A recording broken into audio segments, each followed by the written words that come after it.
მოგესალმებით. უჩვეულო გარემოში და სპეციალური რეპორტაჟით გიბრუნდებით. დერეფნებში იმდენი ვიარეთ, რომ აგერ ევროკავშირის ბიუროკრატიის დერეფნებში კი არა და ბრიუსელში აღმოჩნდით. დღეს ამ განსხვავებულ გარემოში ვისაუბრებთ თან სპეციფიურ თემაზე, განსხვავებულად სხვა ეპიზოდებისა, კონკრეტულად იმ ქართულ სახლზე, რომელიც ძალიან მალე მას შემდეგ რაც არაჩვეულებრივი სივრცის რესტავრაცია დასრულდება, ქართული სახლი გამოგდება ბრიუსელში. მოკლედ, მე-20 ეპიზოდით დერეფანი გიბრუნდებათ ბრიუსელიდან. ეიგიდიუმის ისტორიულ შენობაში, იქ სადაც რამოდენიმე მცირე პერიოდში ბინას დაიდებს ქართული სახლი. რა არის ქართული სახლი? რა მოხდება აქ? კონკრეტულად ესგან შედგება, ამაზე გვესაუბრება რათო ძიძიშვილი. დღეს ნათელი და მნიშვნელოვანი წარმოადგენელი ქართული ემიგრაციის ბრიუსელში, მაგრამ უსაფრთხოების სპეციალისტი, დამსახურებული საჯარო მოხელე და ჩემი კარგი მეგობარი. რათო, მოგესალმებით. მოგესალმებით და მადლობა პირველ რიგში შენი სტუმრობისთვის, ესე მოულოდნელად ბრიუსელში და ასეთ კარგ ამბავში, რომ შემოუერთდი ესე იგი პროცესს. ხო, იგი შემთხვევით მე რომ მოვედი სტუმრად. ხო, შენ დღეს ეგრე გამოვიდა, წეგან ხუმრობდი, რომ ამ შენობის რემონტის ბოლომდე თქვა, ესე იგი მე ვაპირებ რო აქ დავიდო ბინა, ესე იგი სანამ არ დავრწმუნდები, რომ ყველაფერი ისეა, როგორც ჩანაფიქრში ქონდა ხაზარაძეების ფონდის კულტურისათვის, რომელმაც აიღო თავის თავზე ეს ფუნქცია რეალურად ეგრე გამოვიდა, შენობა, რომელიც ფაქტიურად ბოლო 20-25 წელია არის ამ უბნელების და არა მარტო ამ უბნელების, ან ბრიუსელის მთლიანად სადარდებელი პირდაპირ შეგვიძლია რომ ვთქვათ, იმიტომ რომ ამ შენობას ბევრი ადამიანი გულშემატკივრობს აქ ადგილობრივი, ღიად როგორც კი გასაჯარო და ამბავი იმის შესახებ, რომ შენობის რესტავრაცია დაიწყება და აღდგება პირვანდელი სახით, არაერთმა ადამიანმა ბელგიურ მედიაში რაც დაიწერა ამის შესახებ, არაერთმა ადამიანმა გვითხრა, რომ მოიწერა პირდაპირ, დაგვიკავშირდა, დაგვეკონტაქტდა და თქვა, რომ ეს იყო ის, რასაც ელოდებიან ძალიან დიდი ხანია, ხო არ შეიძლება რამენაირად რომ ჩაერთონ ამ პროცესში, თუ რაიმე დაგჭირდება გქონდეს მათი იმედი,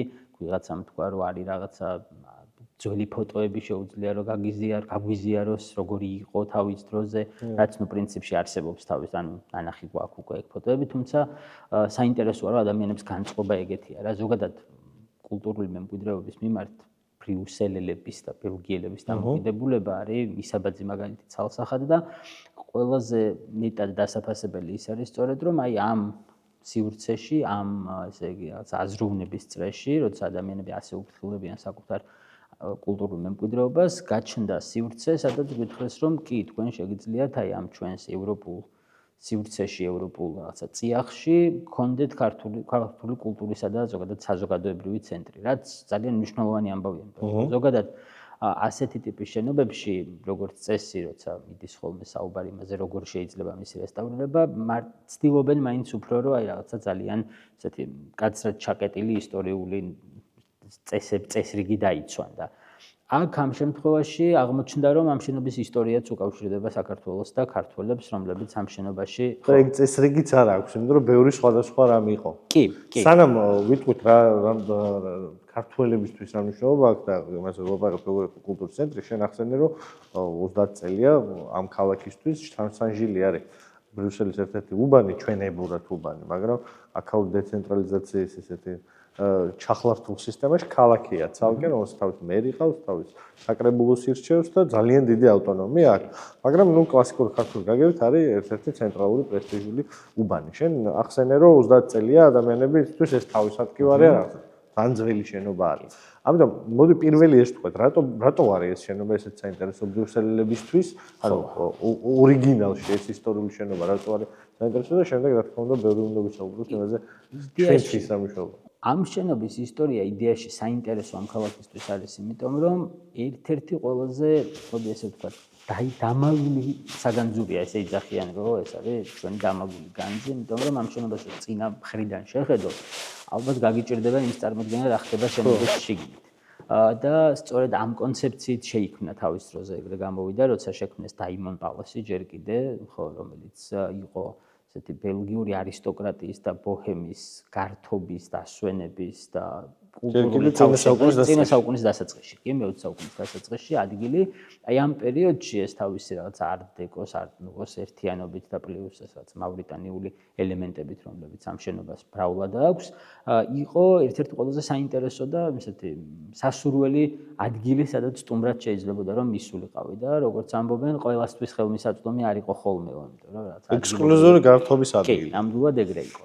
მე გამოვიდა ისე რომ ამ შენობას შეეცვალა სახელი და ერქვა ეჯიდიუმი, რომელიც ხო კათოლიკურმა ეკლესიამ შეისყიდა თუ მისაკუთრა თუ მიიღო, მოკლედ საბოლოო ჯამში გადავიდა კათოლიკური ეკლესიის მფლობელობაში ეს შენობა და წლების განმავლობაში იყო ფუნქციურად ასევე გართობის და დასვენების ფუნქცია ჰქონდა მათ შორის. ოღონდ აბსოლუტურად სხვა კუთხით. ხო, ოღონდ აბსოლუტურად სხვა კუთხით კათოლიკური ეკლესია მასპინძლობდა თავის რაღაც ღონისძიებებს, მათ შორის შეიცვალა ბევრი რამ, შეიღება რაღაცები, რაც ახლა აბსოლუტურად დაფარულია და ბევრი აი სწორედ დაფარული საგანძური, რო ვამბობთ, ერთია რომ ხო გარედან შეიძლება და რამოდენიმე ფენა აქვს თან დაფარული. კი, მეორეა რომ აი რო შეხედავ შიგნიდან აღმოაჩენ რომ უცებ კედელია უყურებ, რომელსაც აბსოლუტურად თეთრი კედელია და მე უცებ დამუშავებისას აღმოჩნდება რომ შიგნით რამდენიმე ფენას აღებავის მიღმა იმალება ულამაზესი კედლის მოხატულობა, რომელიც თავის დროზე გადაიღება.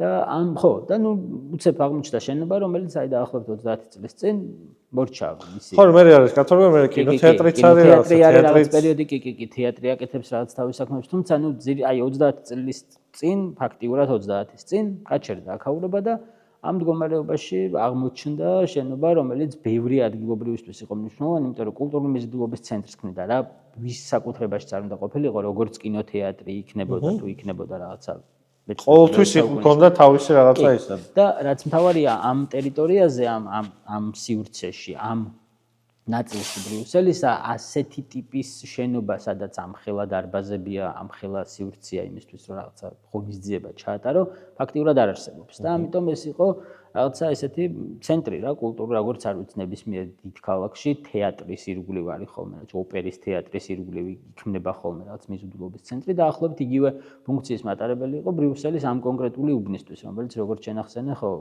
ჩვენი გადმოსახედიდან უბანია, თორე ბრიუსელისთვის ფაქტიურად ცალკე ავტონომიური ქალაქია, რომელსაც თავისი ყველაფერი აქვს, თუმცა ნუ აი ამ ქალაქშია განთავსებული ფაქტიურად ამ ქალაქის საზღვარზე მდებარეობს ბრიუსელის მთავარი რკინიგზის სადგური ბრასელ-მიდი, რომელიც აქვე არის. ანუ ვინმე არ იფიქროს, რომ რაღაცა გარე უბანზე ვსაუბრობთ. ეს არის ქალაქის ცენტრალური ნაწილი, რომელშიც კულტურული ცენტრი რეალურად იყო სწორედ ქალაქისა წლების განმავლობაში ეს სივრცე და ხო ამ სივრცეში გულისხმობ ეს უბანი და ამ უბანში აი აიჯიდიუმი იყო ერთ-ერთი ყველაზე ნათელი და კაშკაშა წერტილი. თუმცა ხო იმდენად მნიშვნელოვანი სივრცე იყო, რომ მისი აღდგენისთვის მათ შორის არსებობდა ფონდი, რომელშიც ადგილობრივი მოსახლეობაც კი დონაციებს აკეთებდა. ხო, ერთგვარ რაღაც გადარჩენის კომიტეტი, რომელიც მუშაობდა გადარჩენას. ბოლომდე რო არ გაფუჭებული იყო ყველაფერი ამ შენობაში და ნუ იმუშავა ფაქტია, იმიტომ რომ ბევრი რამ მაინც ავთენტური სახით არის შენარჩუნებული რა, რა თქმა უნდა, უამრავი საქმეა გასაკეთებელი, ყველაფერი დასარესტავრებელია, განსაკუთრებით ისტორიული ნაწილი ამ შენობისა, იმიტომ რომ მას რამდენიმე ფლიგელი აქვს თავის დროზე, ანუ მას შემდეგ რაც კათოლიკურმა ეკლესიამ აიღო და რაც შემდეგ რაც კინოთეატრი იყო, რაღაცები მიემატა, ამას არქიტექტორები ალბათ უფრო მეტად გვეტყვიან საბოლოო ჯამში, თუმცა ხო, ანუ ისტორიული ნაწილი ფაქტია, რომ გადარჩენილი და შენარჩუნებულია და ახლა საჭირო ამის აღდგენა, რესტავრირება. საიდან ეს იდეა? მარტივად მოკლედ რო გითხრა, საიდან მოდის ეს იდეა, რომ აქ დაფუძნებული იყო ეს ქართული კულტურის ცენტრი და მე ბუნებრივად მივალთ იქამდე, რომ უბრალოდ რაღაცა სტერილურად კი არ დავაკავშირეთ ეს ორი ამბავი ერთმანეთს, რომ არის რაღაცა პატარა მაგია, რომელიც ამ ყველაფერს მართლა აკავშირებს ისტორიულად. ალბათ მამუკა ხაზრაძე ყველაზე უკეთ მოყვება ამ ამბებს, როცა იქნება უკვე ამის შესაძლებლობა მასთან ინტერვიუსი, ხო და თუმცა მე როგორც ვიცი, ამაზე ფიქრი დაიწყო ჯერ კიდევ 2023 წელს. ჯერ კიდევ კაი პერიოდია, როდესაც საქართველო ინტეგრირდება ევროკავშირში, გახდა ევროკავშირის კანდიდატი ქვეყანა. და მამუკას ჰქონდა იდეა იმისა, რომ რადგან ჩვენ ვართ კანდიდატი ქვეყანა, როგორც ბევრ სხვა ქვეყანას იდეაში, რომელიც არსებობს ევროპულ სივრცეში და ევროპული სივრცის მიღმაც, მაგალითად იაპონიას პარიზში აქვს გენიალური ცენტრი, ხო, ჰქონოდა მუდმივ მოქმედი სივრცე, რომელშიც შესაძლებელი იქნებოდა ბევრი რამის კეთება. მოდი ესე ვიტყვი რა, იმიტომ რომ ვიღაცებმა შეიძლება თქვან, რომ თეატრია ეს და ვიტყვით, რომ კი თეატრიც არის, არის საკონცერტო დარბაზი, კი ეგეც არის. არის რაღაცა პოლიტიკური თავშეყრის და რაღაცა საზოგადოებრივი პოლისის, რასაც ვეძახით ხო კლასიკური გაგებით, ანუ პოლიტიკაზე სამსჯელო სივრცე, კი ეგეც არის და საბოლოო ჯამში არის ქართული სახლი პირდაპირ მნიშვნელობით, რომ თქვა, სადაც ყველაფერი რაც დაკავშირებულია საქართველოსთან შეიძლება იყოს ინტეგრირებული ამ სივრცეში.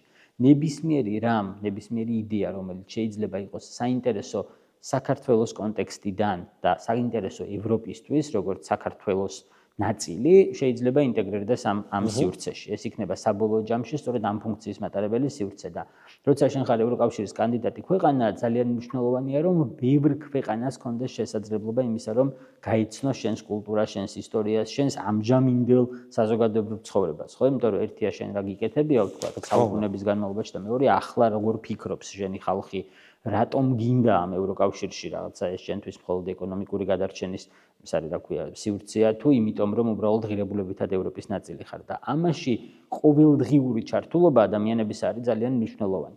ამიტომ იდეა სწორედ ეგ იყო რომ არსებულიყო საქართველოს როგორც კანდიდატი ქვეყნის პოლიტიკურ, ეკონომიკურ, სოციალურ, კულტურული სივრცე ევროკავშირის დედაქალაქში, იმიტომ რომ ერთიანად აი მარტივად რომ თქვა რა რამდენიმე კვირის წინ ვიხილეთ სომხეთში ჩასული მთელი ევროკავშირი ფაქტიურად, ხო? და ასეთი რამ ეს ფუფუნებაა, ხო? ეს ძალიან რთულია, რომ ასე შეკრიბო ევროკავშირის ყველა ლიდერი ჩამოიყვანო შენთან, მერე იქ აუხსნა ყველაფერი და რაც არ უნდა ეგ მოახერხო, მაინც ერთჯერადი ამბავია ეგ რა, ანუ ერთჯერადად ჩამოვლენ და გაიგებენ, თუმცა ეს ერთჯერადია ნებისმიერ შემთხვევაში და ამ დროს ხარ ქალაქში, სადაც მინიმუმ მუდმივ მოქმედი წარმომადგენლობა აქვს ევროკავშირის წევრ ყველა სახელმწიფოს, ეს ერთი და ნუ იცი რომ მინიმუმ წელიწადში ერთხელ მეტჯერ თუ არა ევროკავშირის ყველა ლიდერი ფაქტიურად ჩამოდის აქ და ერთდროულად ჩამოდის თან, რაც ყველაზე მთავარია. და ეს შესაძლებლობას იძლევა რომ შენ თუ სწორად დაგეგმავ რაღაცებს, ამ ადამიანებთან კომუნიკაცია გქონდეს უშუალოდ იქ, სადაც ისინი სახლში გრძნობენ თავს რა და ეგ ძალიან მნიშვნელოვანია, როცა შენც აჩვენებ რომ ამ სახლის ნაწილი ხარ შენც რა, ანუ სადღაც ცალკე კი არ ეძახი და ნაქირავები ბინა კი არა გაქვს, რომელშიც შემოხვალ და ხვალ-წახვალ. გაქვს შენი სახლი, რომელშიც შეგიძლია მოიწვიო სტუმრები, დაპატიჟო ქართველებისთვის ეგ განსაკუთრებით მნიშვნელოვანია, ხო? რომ ჩვენს სახლში სტუმრიანობა სტუმრის მიღება არის და ისეთი. და ნებისმიერ წერტილში, სადაც ბრიუსელში არ უნდა წასულიყავი აქამდე, სტუმარი იყავი რა და ახლა გამოდის რომ სახლი გაქვს, სადაც შეგიძლია სტუმრად მოიყვანო პირიქით ევროკავშირის წევრი ნებისმიერი სახელმწიფოს ლიდერი, რომელსაც აჩვენებ, რომ ხო რა, ჩვენ საქაურობის ნაწილი ვართ. ეს არის რეალურად საკმაოდ აპრობირებული მეთოდი, ნაწილი ასე ვთქვათ, დიპლომატიური მისიებისა, რომელიც ქვეყნებს აქვთ. და ძირითადად, როდესაც ლაპარაკი არის მაგალითად გერმანულ გოეთეს ინსტიტუტზე, ფრანგულ ინსტიტუტზე, ჩეხურ სახლზე, პოლონურ სახლზე და შემდეგ ესენი ძირითადად არის ხოლმე საგარეო საქმეთა სამინისტროს განაყოფი, სადაც არის რაღაცა კულტურული, საზოგადოებრივი და ასე შემდეგ ნაწილი ხდება დიპლომატიის. და ნუ ბევრი ისეთ დიდ და მნიშვნელოვან დედაქალაქში გამომდინარე იქიდან რა შესაძლებლობა აქვს ხოლმე კონკრეტულ ქვეყანას, ბევრ დედაქალაქში არის, მაგრამ ბრიუსელი მაინც სპეციფიურია, ბრიუსელში ყველა ვისაც აი მინიმალური შეუძლია ცდილობს, რომ რაღაცა ფორმით თავის ქვეყანა წარმოადგინოს.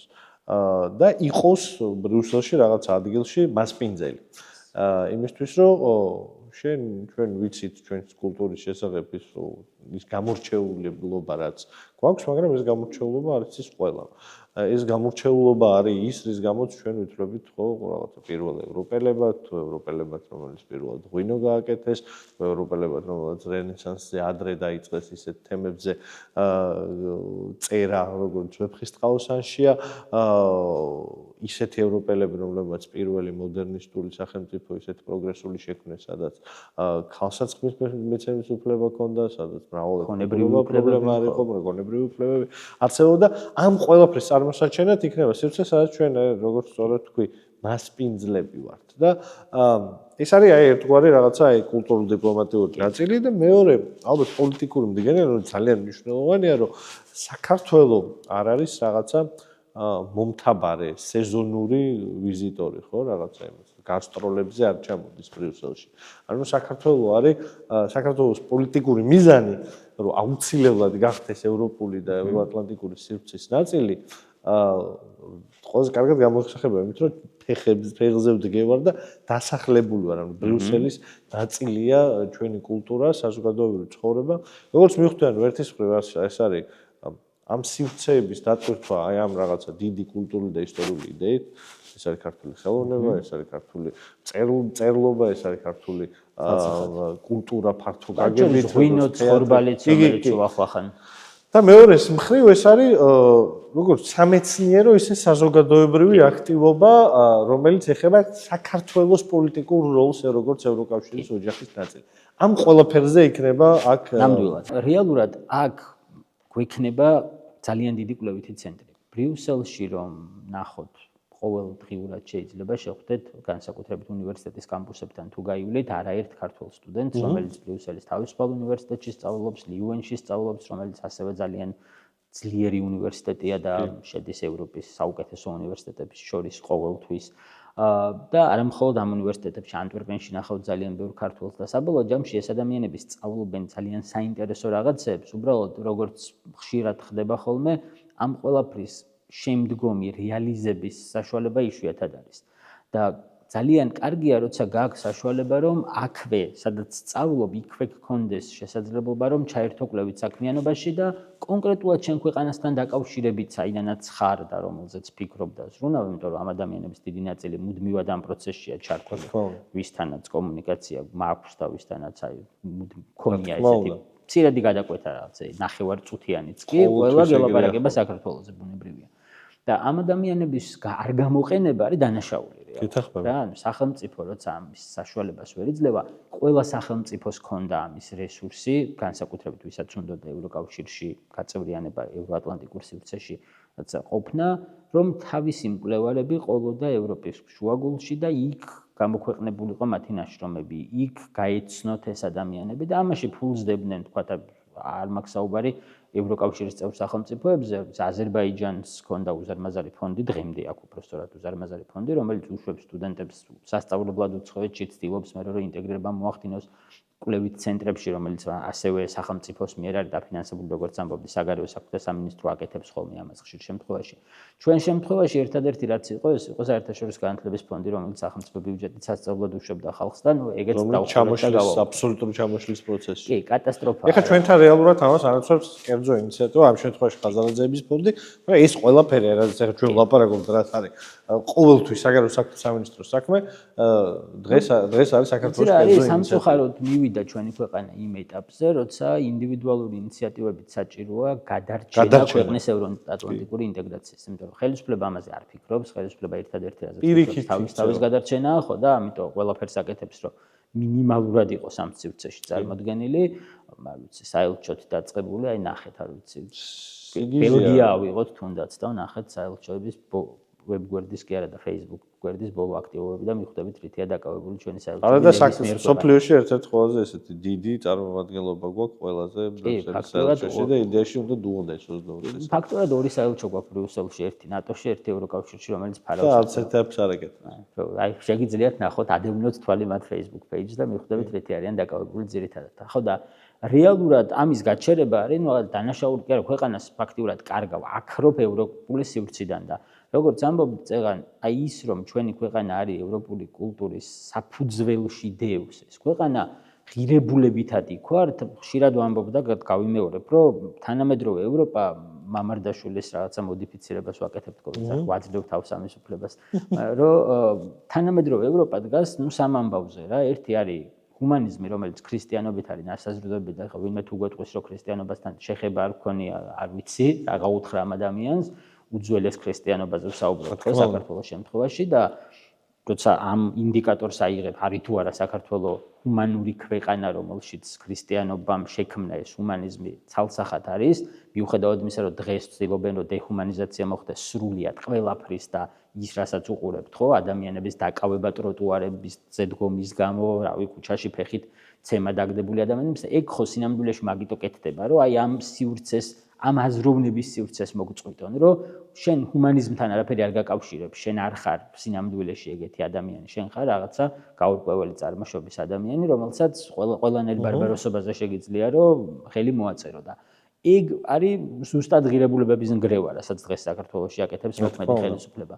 მეორე ამბავი ეს არის ის, რომ არსებობდეს არჩევანი როგორც რაღაცა ამბავი, სადაც შენ შეგიძლია ოღონდ ეს არჩევანი იყოს არა ის, რომ ან ეს უნდა აირჩიო, არამედ არსებობდეს სივრცეში შესაძლებლობა იმისა, რომ თავისუფალი არჩევანი გააკეთო და ამაზე დგას დღეს ევროპა, თანამედროვე დემოკრატია, მათ შორის რომ ადამიანებს ჰქონდეთ არჩევანის თავისუფლება და არჩევანის თავისუფლება ოღონდ ყველაფერში აქ ძალიან ფართო გაგებით. ხო, არაპოლიტიკურ არჩევანზეა საუბარი, რა თქმა უნდა, და მესამე ეს არის მრავალფეროვნების არსებობა, რომელიც თავის თავში გულისხმობს იმას, რომ შენ დაუშვა, რომ სამყაროში არსებობს ყველაფერი პირდაპირ მნიშვნელობით და თუ შენ არ მოგწონს, არ ვიცი, მწვანე, ამ მწვანეს ვერ გააქრობ სამყაროდან, თუ შენ გინდა რომ იყო ევროპული კულტურის ნაწილი და ეს ამაზე დგას დღეს ევროპული ცივილიზაცია და ყველაფერში ვლინდება, აი მაგალითი რომ მოვიყვანოთ, რაღაც პერიოდი სლოვენიაში მომიწია ცხოვრება და სწავლა და ამ სლოვენიაში მიყვებიან ეგეთ ამბავს, რა რომ ჩვენო ევროკავშირი წელიწადში გვაძლევს მაშინ იყო 30 მილიონი ევრო მე მგონი, იმისთვის რომ სკოლაშიო შევიტანოთ დამატებით საგნათო, რაც ჩვენ გვინდაო რა და ჩვენ ვასწავლეთო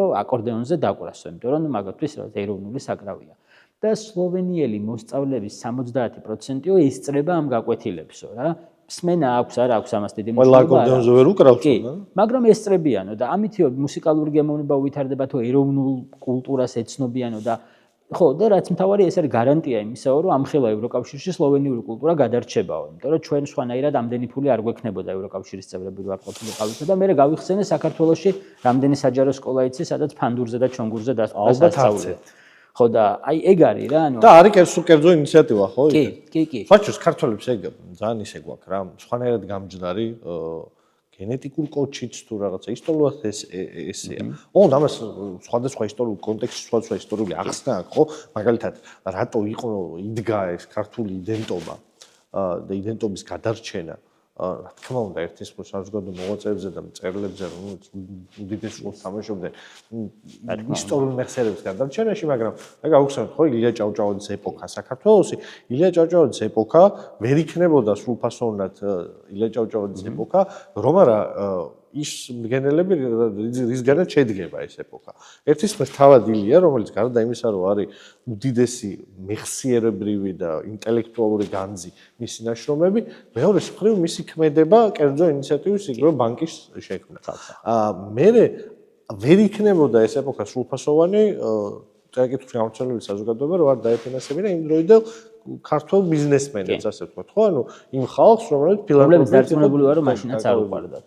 მაშინაც არ უყვარდათ ალბათ, მაგრამ აი ის რომ აკაკი ხოშტარიას გარეშე, ნიკო ნიკოლაძის გარეშე, ძმები ზუბალაშვილების გარეშე, ილიას ეპოქის საქართველო, აი ის ეპოქის საქართველო, როდესაც აი ფაქტიურად აი ეს რაღაცა არ ვარ სახელმწიფო, მაგრამ მოდერნისტულ საზოგადოებად ტრანსფორმაცია რეალურად თქვათ რა მოვახერხეთ მაინც, იმიტომ რომ ამ საზოგადოების პირმშორი საქართველოს დემოკრატიული რესპუბლიკა, პირველი რესპუბლიკა, რომელიც შექმნით, რომელიც აი იდეალურად ასახავდა იმ განვითარების ხარისხს, რომელიც მაშინდელ საქართველოს ჰქონდა და ამაში უდიდეს როლს თამაშობს კერძო ინიციატივა, ხო, დაწყებული არის რაღაცა. სხვათა შორის ბელგიელების გაკეთებული ფინიკული ორებით და ეიფელების დაპროექტებული ხიდებით და რაღაცა არ ვიცი, თანამედროვე ინდუსტრიული ეპოქის ყველა სტანდარტით აშენებული ფოთი ამ ყველაფრის უკან დგას კერძო ინიციატივა. ეხლა იტყვის ბევრი რომ ხო მაშინ რუსეთის იმპერია იყო და ქართული იდენტობას და საქართველოსთვის გარდა კერძო რამოდენიმე მდიდარი ადამიანის არავინ არ ზრუნავდა. და სამწუხაროდ ეხაც იგივე ადგილას ვართ. ეხაც ყავს ხელისუფლებას არ ქვია რაღაცა რუსი გენერალ-გუბერნატორი, მაგრამ რეალურად იქცევა გენერალ-გუბერნატორივით. ანუ ის არის იქ რომ მართოს სხვისი დავალებით ქართველი ხალხი. ხოცი დღეს არის იქ, იმიტომ რომ რუსის დავალებით გენერალ-გუბერნატორი არარუსულ გვარიანი კაცის მაგივრად მართოს იქაური პროცესი. ოღონდ საქართველოს წარმოჩენა, საქართველოს წინსვლა სამწუხაროდ დღეს არ არის მისი მიზანი არის, ხო? იმის პარალელურად, როდესაც შენ გახდე კანდიდატი ქვეყანა, შენ გააკეთო ის, რასაც აქ ხაზარაძეების ფონდი აკეთებს და არ ვიცი, გაასმაგო ძალისხმევა წარადგენ შენი ქვეყანა და გამოაჩინო რომ შენ ხარ სრულფასო ის კი არა რომ სულ გამწარებულმა, გაბრაზებულმა რომ ეგენი ვინ არიან, ეგენი აქეთ მოვიდნენ, აი ეს რაღაც ავადმყოფური დამოკიდებულება. არამედ პირიქით თქო რომ კაცო რა ვიცი, ყველაფრით საქართველოს ევროპა ყველაფრით და აი რაღაცა მუხანატური ამბავია რომ გარიყული ვიყავით და რაღაცა დავკარგეთ პირდაპირ კავშირი. ხო, ნუ ამაზე რომ იმუშაო ამის მაგალითად სიგიჟე რაღაცა გაუთავებელი ძახილი რომ ხო რა ვიცი, აქეთ შეგვეხვეწო. არავინ აფიცარ შეგეხვეწა. არა, ნუ ეგ იცი როგორი ამბავია, ფეხბურთის თამაში რო გინდა რა, მსოფლიო ჩემპიონატზე და რო გაუგზავნო, რავი, UEFA-ს, FIFA-ს, ან მსოფლიოზე გინდა თუ საკლუბო ჩემპიონატზე არ აქვს მნიშვნელობა და უთხრა რომ აი ამ წესებზე თუ არ დამეთანხმებით, მე თქვენთან არ მოვალ და შემეხვეწეთ ისეთი მაგარი ნაკრები მყავს, რომ აი თქვენ და შემეხვეწოთ რომ ჩემთან ითამაშოთ და უბრალოდ არ მუშაობს. არ მუშაობს ეგ ეგრე, თორე აქამდეც ვითამაშებდით ევროპის ჩემპიონატზეც და გაცილებით რომ ადრე გავიხარებდით იმ ამბით რაც მოხდა ხო ქვეყანაში ხო და იგივე ამბავია ეგეც, როცა არსებობს რაღაცა შეთანხმებული წესები, თან ეს წესები ჩვენთვის ყოველთვის ბუნებრივი იყო რა, ეხლა მრავალფეროვნებაზე საუბრობდი წეგან და ახსენებდი მე-20 საუკუნის დასაწყისის ქართველ მოღვაწეებს, რომელთა შორისაც განსაკუთრებით ეგ ხო ლიტერატურაში კარგად დაგვრჩა რა, სხვაგან თუ შეიძლება პუბლიცისტიკა თუ დიდად არ გვიყვარს საკითხავად, ნუ ლიტერატურას, მხატვრულ ლიტერატურას სკოლაში მაინც გვასწავლიან და სწავლობთ ამას და ქვეყანაში, რომელშიც ვაჟა-ფშაველა გვყავს, რომელმაც ჭეშმარიტების პლურალიზმის იდეა შემოგთავაზა, ხო, რავი, აუდა ქეთელაურის ფინალი, ჩემთვის ეგ არის პირდაპირ მნიშვნელობით, სადაც გეუბნება, რომ შეიძლება ერთ სივრცეში, ერთ სამყაროში არსებობდეს აუდას ჭეშმარიტებაც და თემის ჭეშმარიტებაც და ერთმა მეორე არ უნდა მოკლას და გაანადგუროს. შეიძლება დაშორდნენ ერთმანეთს, მაგრამ მშვიდობით დაშორდნენ ერთმანეთს და იცხოვრონ ერთ სახელმწიფოში, ერთ სივრცეში, ერთ სააზროვნო რაღაცა გარემოში, ოღონდ ცალ-ცალკე და ეგ შესაძლებელია და რაღაცა ჩვენი ფორმით დანახული ჰუმანიზმი. ხო, ეგ არის ჩვენი ფორმით დანახული ჰუმანიზმი, სადაც ჭეშმარიტებაც კი მრავალფეროვანი აქვს ამ ადამიანს თავის ნაშრომში და ეხლა ამ ხალხს გვეუბნებიან, რომ ჩვენ გვეშინია იმისი, რომ ვიღაცეები წაგვართმევენ ჩვენს რაღაცა ქართველობას და აქამდე მოიტანა ეგ ქართველობა ზუსტად ასეთმა კერძო ინიციატივებმა სახელმწიფომაც, რომელიც მაშინ ჰქონდა 18-21 წლებში და სხვა შორის ამასთან დაკავშირებით კითხვის ნაწილი არ არის, თუმცა აღნიშნავ, რომ გუშინ ერთმა ემიგრანტმა მომწერა, რომ ნახა ეს ამბები გაიგო გუშინ წინ ხო მოკლედ და მითხრა, რომ რაღაცაო ახალი ლევილივით კეთდებაო, განცდით თქვა, რომ კარგავთო იმ ქვეყანასო და ლევილი გჭირდებაო და მე ვთხარი, რომ არა, თქვაც ეგრე არ არის თქო რა. ნახეთ თქო, ლევილი იყო ოკუპირებული ქვეყნის დამარცხებული მთავრობის იმ წუთას რაღაცა სახლი, რომელიც ჭირდებოდათ იმისთვის, რომ გადარჩენილიყო. მარცხი დამდგარი მოვლენა იყო მაშინ. და ეს არის მეთქი ამბავი, საიდანაც გამარჯვება უნდა დაიწყოს რეალურად. ეს არის გამარჯვებული საქართველოს სიმბოლო საბოლოო ჯამში და მე დარწმუნებული ვარ, რომ ხო, ბრიუსელიდან ისევე აღნიშნავთ იქ ქვეყნის გამარჯვება საბოლოო ჯამში და ქვეყნის ევროკავშირში ინტეგრაციას, როგორც ამას თბილისში გააკეთებენ ადამიანები და ღმერთმა უწყის მე მაშინ თბილისში. ეგ არის ძირეული განსხვავება. თუმცა ხო, ეგ არის მთავარი განსხვავება რა, რომ ეს არ არის მარცხის სახლი, ეს იქნება სახლი, სადაც გამარჯვებები უნდა ვიზეიმოთ, ჩვენი ქვეყნის გამარჯვებები პირველ რიგში და სწორედ ამიტომ არის მნიშვნელოვანი, რომ ახლა როცა ამ მოცემულობაში ვართ, როცა ნელ-ნელა ბევრი რამ იკარგება, მიდის სრული დეჰუმანიზაცია, შევქმნათ სივრცე, საიდანაც გამარჯვება შეიძლება, რომ საბოლოო ჯამში დაიწყოს, საიდანაც შეიძლება აჩვენო ადამიანებს, რომ არ დაკარგულა ეს ქვეყანა რა, იმიტომ რომ ევროკავშირში არის ღიად უნდა ვთქვათ სკეპტიკური განწყობები,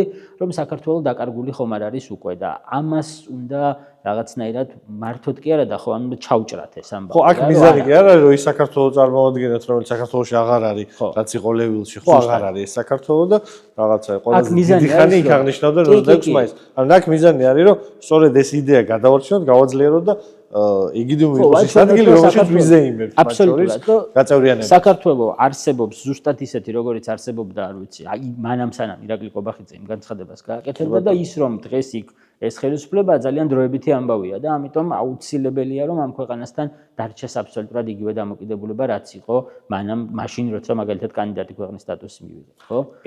კი ბატონო, ემიგრაცია ძალიან მნიშვნელოვანი მდგენელი ამ ყველაფრის, ჩვენ თქვით ყველაფერი, როგორ უნდა წარმოადგინოს ქვეყანა, იქნება ეს მეცნიერული საქმიანობა, პოლიტიკური, კულტურული თუ სხვა, მაგრამ მნიშვნელოვანი მდგენელი ჩემი აზრით, რომელიც აი ამ რაღაც ხაზარაძეების ფონდის იდეას, რასაც ქართული სახლი ქვია ეგიდიუმში, აქვს მნიშვნელოვანი მდგენელი.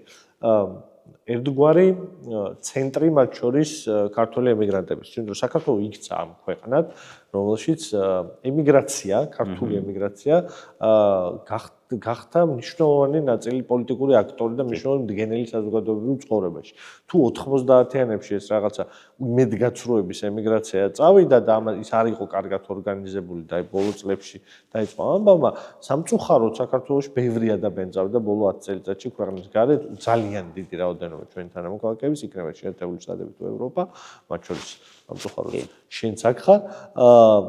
რა იქნება ეგიდიუმი ემიგრაციისთვის? რა არის ხაზარაძეების ფონდის ჩანაფიქრი ამ მიმართულებით და ხო იქნება თუ არა ეს მათ შორის ადგილი ჩვენი ემიგრანტებისთვის? კი, რა თქმა უნდა, იქნება. ამოცანა სწორედ ეს არის, რომ აი ცოტა შორიდან დავიწყებ ამას წინათ ერთ რაღაც კონფერენციაზე ვიყავით და ჩემთან ერთად ვინც იყო მომხსენებელი, მოკლედ ძალიან კარგი ქართველი ადამიანი, არ ვიცი სურს თუ არა მის სახელის გაჟღერება, ამიტომ სახელს არ ვიტყვი, თუმცა ძალიან კარგი ქართველი ადამიანი, რომელსაც ნიდერლანდებში აქვს ძალიან კარგი სახინკლე, ესე ვიტყვი, პირდაპირ რესტორანი აქვს ქართული, სადაც ხინკალი არის ძირითადი კერძი და მოკლედ ის საუბრობდა ეგეთ ამბავზე მათ შორის, რომ ჩვენო ბევრი ვიფიქრეო რა, რატო არ არისო ქართული ემიგრაციო, ხშირად ამბობენ ხოლმე ამას, რომ ქართული სათვისტომო რაღაცა ესეთი ძლიერი წარმონაქმნი, როგორც მაგალითად არის, არ ვიცი, ებრაული, სომხური სათვისტომოები, ხო?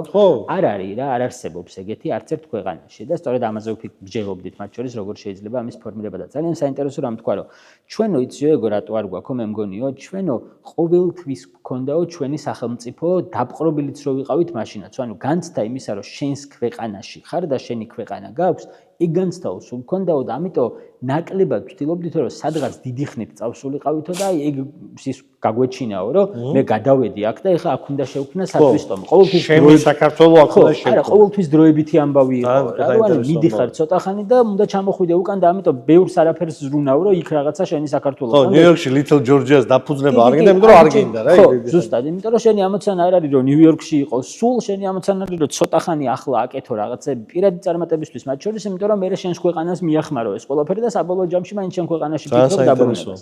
ხო და მაგაზე ფიქრი რომ დავიწყეთ და რომ ეგ რომ მოვისმინო, ვთქვი რომ ხო პრინციპში არის ამაში ძალიან დიდი ლოგიკა რა. რატომ არ არის აი ესეთი რაღაცა სათვისტომოები ეგეთი ძლიერი და ჩვენი ამოცანა, როცა საუბრობდით იმაზე, რა როლი ექნება აქ ემიგრანტს, ქართულ ემიგრანტს აიგიდიუმში, იყო სწორედ ეგ რომ შენ აქ მიიღო ის ენერგია, ის შეგრძნება და ის განცდა, რომელიც თუ კი ოდესმე გაგხოლმე და როცა ემიგრაციაში ადამიანი ხანდახან აქ ეგ განცდა, რომ ხო არ მოვწყდი ყველაფერს ქართულს, აი რა ვიცი, შვილები იქ მყავს, შვილიშვილები იქ მყავს, განსაკუთრებით ის ადამიანები, ხა ჩემ შემთხვევაში წელიწად ნახევარია სულ რაც ბრიუსელში გადმოვცხოვრდი და ჯერ ეგ განცდები მოკლედ არ მაქვს რა, ოჯახთან მიმართებაში განსაკუთრებით, მაგრამ აი ვთქვათ, ხო, ნუ დედა მყავს საქართველოში და რა თქმა უნდა ეგ ამბავი არის, მაგრამ ადამიანები, რომელიც ახლა 25 და 30 წელი არიან, ეგ ხო აბსოლუტურად სხვა განცდებია რა, თან განსაკუთრებით ახლა ამ შემთხვევაში სიარული გაცილებით რომ მარტივია საქართველოსა და ევროკავშირის შორის ჯერ კიდევ და იმედია ასე დარჩება და ნუ ადამიანებისთვის ეგ იყო რა თბილისში რო ორი თვითმფრინავი დაფრინავდა კვირაში, მაგ დროს არის ხალხი ემიგრაციაში წამოსული და ამ ხალხს პერიოდულად აქ ეგ განცდა რომ ხო არ მოვწყდი ყველაფერს ქართულს და აი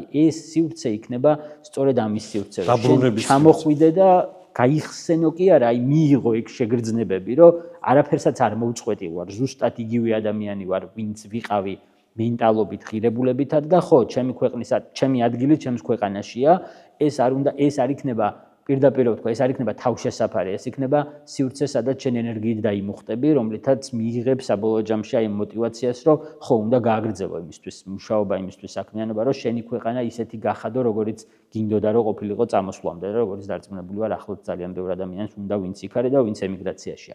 ამიტომ კი ქართველი ემიგრანტების ადგილი იქნება ძალიან დიდი ადგილი იქნება ამ სივრცეში და ამ დიდ ადგილს ექნება ეგ ძირითადი ფუნქცია და დანიშნულება, რომ ეს იყოს არა ხო, თავშესაფარი პირობითად, სადაც შევიკრიბებით და ვიშვიშით და რაღაცა ვაივაგლახით დაუკავდებით, რომ აიმე ეს რა მოგვივიდა და რა გვეშველება, არამედ იქნება სივრცე, სადაც ვისაუბრებთ და ვიმუშავებთ იმაზე, მათ შორის რომ როგორ შეიძლება სწრაფად შევცვალოთ ყველაფერი იმისთვის, რომ იქ ვიყოთ, სადაც გვინდა ვიყოთ, ევროატლანტიკურ სივრცეში განსაკუთრებით, აი ეგ მიზანი იქნა სწრაფად მიღწეული.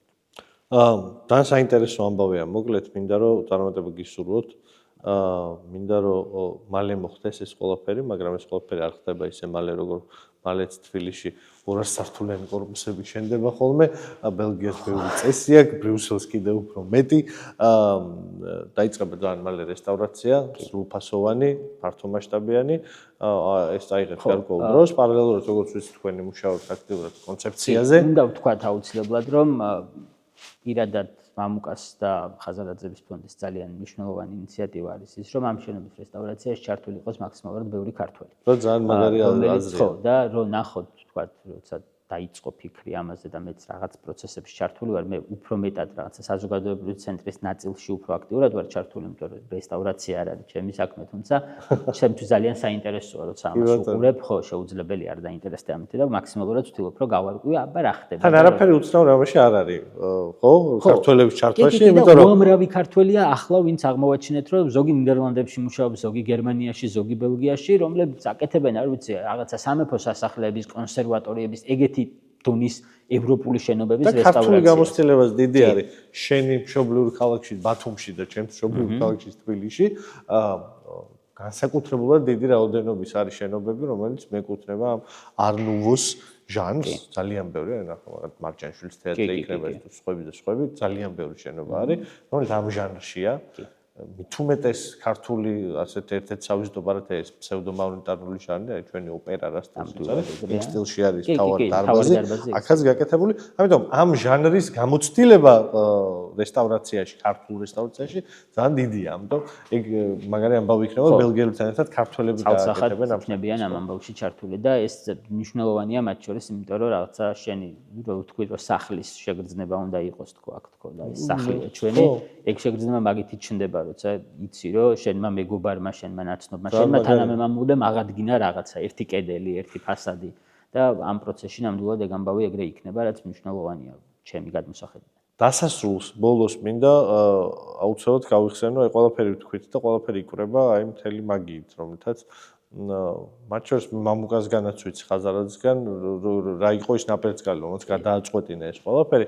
ემიგრაციაც ვახსენეთ, ილია ჭავჭავაძის ეპოქა ვახსენეთ და შეუძლებელია რომ აი ეს ყველაფერი აი ხვდები აი ეს რაღაცა მე-19 საუკუნის ბოლოს საქართველო, ქართული იდეა, დღევანდელი ჩვენი ყოფა და რეალობა და ბრძოლა ისევ ამ ევროპულ სახში დაბრუნებისთვის, რომელიც დღეს ევროკავშირით გამოიხატება, ეს ყველაფერი და იგიდიუმი რაც თავარია უკავშირდება ყიფიანების ოჯახს. დიმიტრი ყიფიანს, რომელიც რა ვიცი, ყველაზე ნათელი კაცი და სახეა, ჩემთვის მე რაც ილიას ეპოქას ვეძახი ხოლმე, სწორია რომ ამ დროს ეგრევე ვეძახოთ.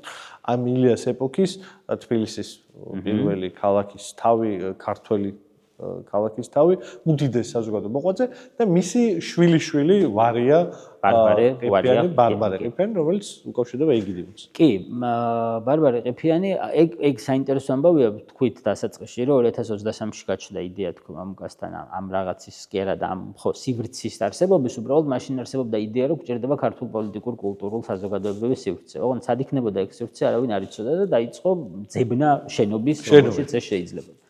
და ფაქტიურად 2024-ში გამოჩნდა შენობა, რომელზეც თქვეს, რომ აი ეს შენობა ლამაზია, კარგია, საყვარელია, ესეთია, ვინც მოვა და დაათვალიერებს, მიხვდება, რომ ყველაფერი რაც თქვეს იყო სიმართლე, კი.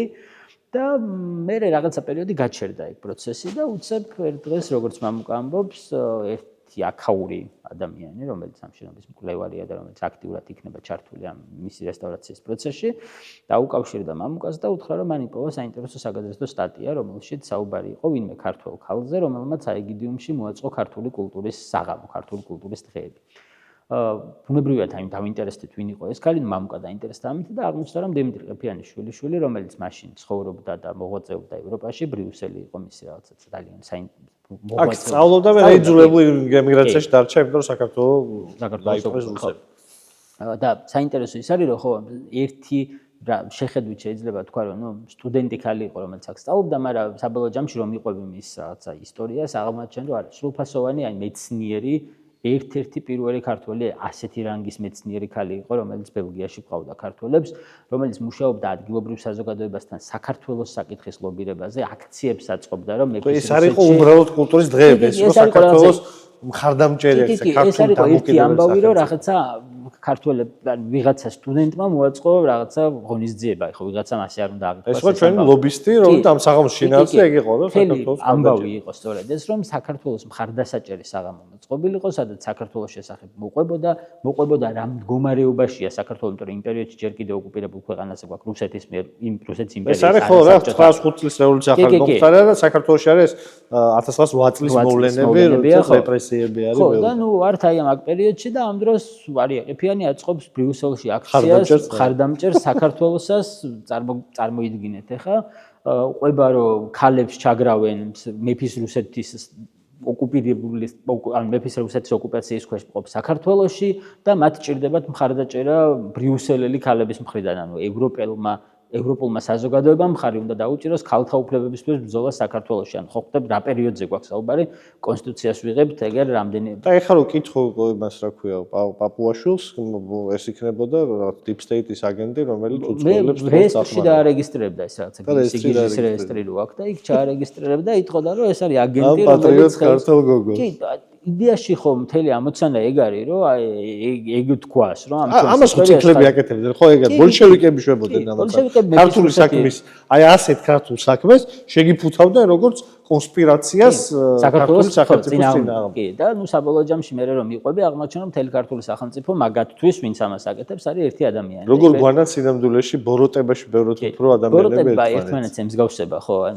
ნებისმიერი სახის და გამოვლენების ბოროტება და ნუ ავტორიტარიზმით საბოლოო ჯამში მაგამდე მიდის ემსგავსება ამიტომ ახალს არაფერს არ აკეთებენ რა ეგ გამოვლილი აქვს ქართულ საზოგადოებას უფრო მძიმე რეპრესიების გამოვლილი აქვს და მაინც დარჩა საქართველოს უბრალოდ ის ხალხი ვინც მაგ რეპრესიებს აკეთებდა გვახსოვს და ეგ ძალიან მნიშვნელოვანია და გვემახსოვრება ეს ხალხიც არ იფიქრონ რომ ან ვიღაცებს გონიათ რომ აი ჩაივლის და დაგვავიწყდება. თუმცა უფრო მეტად უნდა გავიხსენოთ მე ვამბობ ხოლმე და ჩემთვის ერთ-ერთი მისაბაძე ამბავი არის ბუდაპეშტში არის ტერორის მუზეუმი ქვია ეგეთი შენობა რომელიც ძალიან საინტერესოა თვითონ შენობაც თავის მხრივ იმიტომ რომ თავის დროზე იქ იყო ჯერ ნაცისტების საიდუმლო პოლიცია და შემდეგ უკვე კგბ იჯდა მაგ შენობაში და სარდაფებია სადაც ადამიანებს აწამებდნენ და ასე შემდეგ. სასწაული მუზეუმია, ვისაც აინტერესებს ეგ პერიოდი უნგრეთის ისტორიისა, შეუძლია წავიდეს და ნახოს.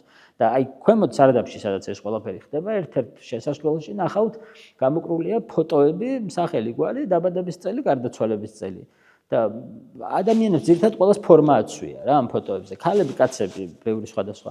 და ვიფიქრე რომ მსხვერპლები არიან ესენი საბჭოთა ტერორისა და ვიკითხე რომ ვინ არიან თქო და წარწერა არ მინახავს და მივით ეს რომ წადიო წაიკითხეო და წავედი და აღმოჩნდა რომ ესენი არიან ადამიანები რომლებიც იყვნენ ამ ტერორის ორგანიზატორები და ამ ტერორში მონაწილეები ვინც უშუალოდ აღასრულებდნენ თქვა დახვრეტის წამების ბრძანებებს და მითხრეს რომ ცირა არისო აქ ბევრი ადამიანი შემოდის მათ შორის ამათი შთამომავლებიცო რა და საჭიროა ყველამ თავისი ისტორია კარგად იცოდესო, იმიტომ რომ არ მოუნდეთო, რომ უდესმეო აი ამითი ამაყონა, რასაც მათ ისტორიის ერთ-ერთი მთავარი ფუნქცია ეგ არის, რომ არასდროს არ გაიმეორო ის, რაც მაშინ ხდებოდა. ეგ შეიძლება საბჭოთა არქივები ესე კარგად არ გვაქვს შენახული ბევრი მიზეზის გამო, თუმცა ამ საუკუნის არქივები რა Facebook-ი გვაქვს მინიმუმ რა და ყველას გვემახსოვრება ვინ რას და როგორ აკეთებდა და სად აკეთებდა და ამიტომ არის მნიშვნელოვანი რომ სწორ მხარეს იდგნენ ქვეყნის განვითარების მხარეს იდგნენ სინამდვილეში ჩვენ ხო ხშირად ამბობენ რომ რაღაცა ევროკავშირის წინააღმდეგ მიდის პროპაგანდა და სინამდვილეში ხო ყველაფერი რაც მიდის საქართველოში არის საქართველოს წინააღმდეგ მიმდინარე პროპაგანდა თორე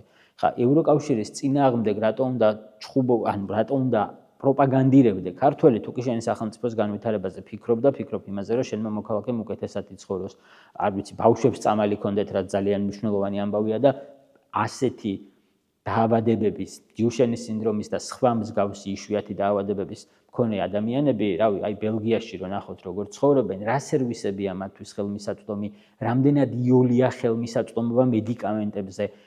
ეგ არის, არ ვიცი, ანუ აი ჰუმანიზმი სადმე თუ არსებობს, ეგ არის ჰუმანიზმი. და როცა შენ შეგიძლია იმ ადამიანს, რომელსაც თავად არ აქვს ამის შესაძლებლობა, მიეხმარო გადაარჩინო და გაუხანგრძლივო სიცოცხლე და ამის წინააღმდეგ პროპაგანდა როგორ შეიძლება ევროკავშირის წინააღმდეგ პროპაგანდა იყოს? მაგითი ხო შენ ევროკავშირს ვერ დააზიანებ. ამით ვიზაზიანებ საქართველოს და საქართველოს მოქალაქეებს, რომელსაც უზღუდავ უკეთეს ცხოვრებაზე წვდომას. სინამდვილეში ეგ არის მთელი ამბავი და აი ბარბარე ყიფიანი იყო ერთ-ერთი პირველი ქალი, საიდან დავიწყეთ, მაგრამ ეგ იყო რა. ერთ-ერთი პირველი ქართველი ქალი იყო, ზოგადად ალბათ ერთ-ერთი პირველი ქართველი იყო, რომელმაც ბელგიაში თქვა, რომ არსებობს ქვეყანა, რომელსაც ქვია საქართველო, ჯერ ოკუპირებულია, მაგრამ იმედი მაქვს მალე იქნება თავისუფალი და იმისთვის რომ ეს ასე მოხდეს, თქვენი დახმარება გვჭირდება. და პრინციპში მე მივიღეთ კიდეც 1918 წელს დამოუკიდებლობას, რომელიც სამწუხაროდ მალევე დავკარგეთ, თუმცა აგერ მალე 26 მაისიც მოვა და აღნიშნავთ რეალურად მაშინ მიღებულ დამოუკიდებლობას და მის გაგრძელებას უკვე თანამედროვე საქართველოში, რომელიც ახლაც გადასარჩენია და აი რამდენად მნიშვნელოვანია რომ ისტორიული მეხსიერება რაც შენ თქვი ხან არსებობდეს ჩვენი ცუდი ისტორიისაც მათ შორის, ხო, ბარბარა ყიფიანი სტუდენტი გოგო, რომელიც აქ იყო სასწავლებლად ჩამოსული, რომელიც სამუდამოდ დარჩება ბელგიაში, აქ არის გარდაცვლილი, სამწუხაროდ მის საფლავს არ არის ცნობილი და ვიცი რომ ერთ-ერთი საქმე სამეცნიერო საქმე იქნება ეს თქვენი რომ იპოვოთ და მიაგროთ მის საფლავს, მაგრამ ტრაგიკული ბედის ისტორია, აი ეს დამოუკიდებლობის ექსპერიმენტი არ იმუშავებს და ეს სტუდენტი გოგონა რომელიც თავის სამშობლოში უნდა დაბრუნებულიყო, აღმოჩნდება სამუდამოდ ემიგრანტი ბელგიაში. და ნუ ამ ისტორიის მოსმენის მერე გადაწყვეტილება იმისა რომ ის უნდა ყოფილიყო ეს უნდა იყოს ის შენობა, ნუ მომენტალურად იქნება. ყველაფერი ერთად არის რა, ამ ერთ ამბავში ჩვენი ბედის როგორც ტრაგიკული ნაწილი, ისე ის რამაც გადაარჩინა ქართული იდეა ბარბარესნაირმა ადამიანებმა, რომლებიც საკუთარი მხრებით ერთი ახალგაზრდა პატარა გოგონას მხრებით ატარებდა მაშინ მაგალითად მხარდამჭერ ღონისძიებებს ქართული თავისუფლების იდეის. მადლობა ზათო, მადლობა შენ, მადლობა მამუკას ხაზარაძეს და მადლობა ხაზარაძეს ფონდს, რომ ის რასაც უნდა აკეთებდეს ქართული სახელმწიფო და ისთვის უნდა იყოს მიმართული, ამას აკეთებს დღეს თქვენ, ამას აკეთებს რამოდენიმე ადამიანი და ამას აკეთებს ის ფონდი, რომელიც დღეს ასრულებს ბრიუსელში ერთად ყველაზე დიდ ქართულ საქმეს. გააცნოს ცივილიზებული სამყაროს მთავარ ნაწილს, იმ ოჯახს, რომლის წევრებიც ყოველთვის ვიყავით, ანტიკური ეპოქიდან ქრისტიანობის გავლით და თანამედროვე ეპოქაში, ამ ოჯახს გაახსენოს და კიდევ ერთხელ თავიდან გააცნოს ჩვენი თავი. ეგიდიუმი იქნება ის ქართული სახლი, სადაც ეს ყველაფერი მოხდება და მე მიხარია, რომ სანამ ეს ყველაფერი დაიწყო, მანამდე გვაქვს აი ეგ ისტორიული ამბავიც, რომ აქედან ერთი პოდკასტი გაკეთდა. კი, დღეს ექსტრემალურ ვითარებებში ვართ, მოკლედ. წეგან იატაკს უყურებდი, მეთქი რაღაცები ყრია, მაგრამ ნუ რა ვქნათ, ეგეთია ამ წუთას, ამ წუთის. ეხა ეს არის და ესეც არის ნაწილია ამ ისტორიის. ისტორიას დარჩება, ესეც საიდან დაიწყო და საბოლოო ჯამში, როცა ამ დარბაზში უკვე სინათლე აინთება და აღმოჩნდება, რომ გაცილებით უფრო საინტერესოა ვიდრე ასე ამ სიგნალებში ჩანს, რომელშიც ახლა ჩვენ მსხედვართ, დარწმუნებული ვარ, რომ ბევრი გაიხსენებს, რომ აი პირველი პოდკასტი ჩაიწერა სწორედ აქ. მადლობა ინტერესისთვის პირველ რიგში, რომელიც საქართველოს მხრიდან მივიღეთ, ხა პერსონალურად შენ გეუბნები ამას, იმიტომ რომ ვიცი რომ მიდიხარ და ჩაიტანა. მადლობებს იქ. ხაზარაძეების ფონდმა მართლა გააკეთა ძალიან მნიშვნელოვანი ნაბიჯი გადადგა, პერსონალურად მამუკა ხაზარაძის ინიციატივა იყო და მთელი ოჯახი მიყვება ამ ამბავში და ამ ოჯახთან ერთად ამ პროცესში უკვე ბევრი ოჯახი არის ჩართული, რომელიც ბელგიაშია და რომელიც ბელგიის მიღმა არის, თუმცა აი ყოველდღიურად ვიღებთ შეტყობინებებს, მესიჯებს, რომ შეგვიძლია თუ რამეში შეგვიძლია ჩავერთვებით, შეგვიძლია ეს ვქნათ, შეგვიძლია ის ვქნათ და დარწმუნებული ვარ, რომ კიდევ უფრო მეტი ქართველი ჩართება ამ ამბავში. სინამდვილეში ხშირად ვამბობ ხოლმე რა, რომ აი ნიუსი რო დაიდო ამის შესახებ რაღაც კომენტარებს ვკითხულობდი და ბევრი კომენტარი იყო, რომელსაც ნუ ხვდები რა, რატო წერენ, ვინ წერს და ასე შემდეგ და ყოველთვის ვამბობ, რომ აი ამ Facebook-ის ტროლების და ბოტების მიღმა საბოლოო ჯამში რჩებიან, ანუ შენს ირგვლივ რჩებიან ადამიანები, რომლებიც ხვდებიან რა მნიშვნელობის არის ის, სადაც ახლა ჩვენ ვსაუბრობთ და ეს ადამიანები არიან ზუსტად მამოძრავებელი ამ ყველაფერს. სიფხიზლეს ჯანსაღაზრს რო არ კარგავენ, მიხედავთ ქაოსისა. და ეს ადამიანები მრავლდებიან ნელ-ნელა და ეგ ძალიან მიხარია, იმიტომ რომ დარწმუნებული ვარ, რომ კიდევ უფრო მეტი ადამიანი იქნება ამ პროექტშიც და ზოგადად ჩვენს ირგვლივ გაცილებით უფრო მეტი ადამიანი იქნება, ვინც მიხვდება, რომ არ შეიძლება საკუთარი სამშობლო, საკუთარი ქვეყანა გაყიდო, არ ვიცი რა, ტროლობაზე და ბოტობაზე, რასაც გიხდიან მაგაში რა, არ შეიძლება ეგ უბრალოდ და კარგია რომ არსებობს ეგეთი ადამიანები და აი მამუკა აღმოჩნდა სათავეში ახლა ამ ადამიანებისა და მადლობა ამისთვის მას, ყველა იმ ადამიანს, ვინც ჩართული ამ პროცესში და მე შედეგით ერთად ვიამაყებთ. ნამდვილად. თან ყველაზე მთავარი ის არის, რომ დარწმუნებული ვარ, ის ადამიანებიც იამაყებენ შედეგით, რომლებიც ახლა ტროლბოტობით არიან დაკავებული და თანაბრად იამაყებენ. კი, იტყვიან, რომ ესეთი მაგარი რაღაცა გაკეთდა. ძალიან დიდი მადლობა. ამით მე-20 ეპიზოდი დასრულებულია. მადლობა დათოს, მადლობა ყველას, ვინც მოახერხა და ამიდან საფუძველი ჩაუყარა ხაზარაძეების ფონდის ხელმძღვანელობით. მე-20 ეპიზოდის ბოლოს კიდევ ერთხელ გთხოვთ, რომ აუცილებლად გამოიწეროთ ჩვენი არხი, დერეფანი და დააჭიროთ ქვემოთ გამოწერის ღილაკს, დააჭიროთ ზარის ღილაკს, რომ ჩვენი ახალი ამბებიც მოგიყვანს და ის დისკუსია, რომელიც გამოიწვია ზოგადად ამ იდეამ ქართული სახლისა, გაგრძელოთ ჩვენი პოდკასტის ვიდეოს კომენტარებშიც. მე-20 ეპიზოდი დასრულებულია, დერეფანი მომავალ კვირას დაგიბრუნდებათ. ნახვამდის.